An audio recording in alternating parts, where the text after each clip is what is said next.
మీకన్నా పెద్దవాళ్ళు, మిమ్మల్ని అనే అధికారం వాళ్ళకుంది. కానీ అక్కడ మీ తమ్ముళ్ళు ఉన్నారు, ఇంటి కోడలుంది.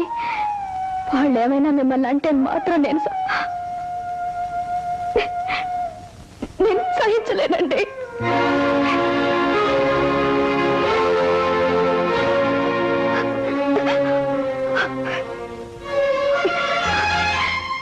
ఏటమ్మా నువ్వు అనేది? సరిగ్గా ఎన్న పేరుకోపోతుంటే కుండ పగలగొడతానంటున్నావు.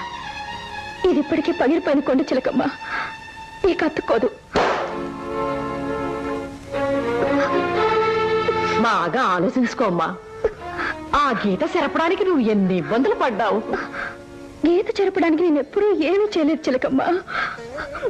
మనసులో ఏర్పడిన మచ్చలు చెరిగిపోవాలని ప్రయత్నించాను. మళ్ళీ ఇంట్లో అందరం కలిసిపోయి ఉండాలని నేను